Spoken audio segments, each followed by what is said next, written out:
بسم اللہ والصلاۃ والسلام علی رسول اللہ صلی اللہ علیہ وسلم۔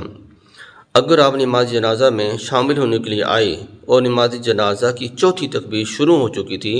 تو آپ نے چوتھی تکبیر میں شامل ہو جانا، فوراً سلام نہیں پھیرنا۔ امام صاحب سلام پھیر دیں گے تو آپ نے سلام نہیں پھیرنا، بلکہ آپ نے 3 تکبیرات اللہ اکبر اللہ اکبر اللہ اکبر 3 دفعہ کہنا ہے، تو اس کے بعد سلام پھیرنا ہے، تو آپ کی نماز جنازہ مکمل ہو جائے گی۔ تو نماز جنازہ کے اندر 4 تکبیرات، یہ 4 رکعتوں کے کیا مقام ہیں، اور یہ 4 تکبیرات نماز جنازہ میں فرض ہیں۔ اگر ایک تکبیر بھی رہ جائے تو نماز جنازہ نہیں ہوتی۔ جس طرح کہ 4 رکعتیں آپ شروع کریں، ایک رکعت آپ کی رہ گئی، نیت 4 کی تھی لیکن پڑھی آپ نے 3، تو آپ کی وہ 4 بھی نہیں ہوں گی۔ تو اسی طرح نماز جنازہ کے اندر آپ نے 4 رکعتوں کی نیت کی ہے، 4 تکبیرات کی نیت کی ہے، تو 4 تکبیرات کہنے کی بجائے آپ نے 3 تکبیرات کہہ کر سلام پھیر دیا، تو آپ کی وہ تینوں بھی نہیں ہوں گی، پھر نئے سرے سے نماز جنازہ پڑھنا پڑے گا۔ تو اسی طرح جب آپ نماز جنازہ میں شامل ہوں گے، اگر آپ کو کچھ بھی نہیں آتا،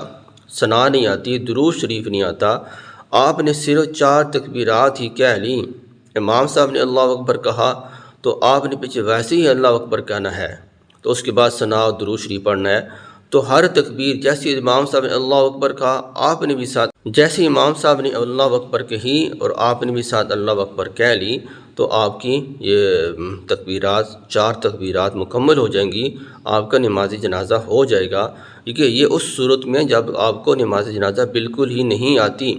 لیکن اس کے ساتھ ساتھ آپ نے نماز جنازہ یاد کرنی ہے کہ جب آپ کے قریبی رشتہ دار فوت ہو جائے، آپ کے والد فوت ہو جائیں، آپ کے بیٹا، والدہ، عزیز رشتہ دار فوت ہو جائیں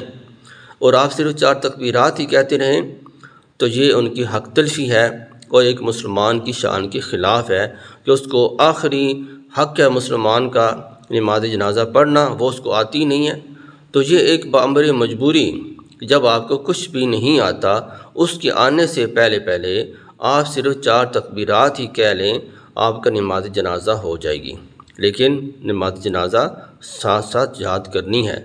دعا کہ اللہ تعالیٰ مجھے بھی اور آپ کو بھی عمل کی توفیق عطا فرمائے۔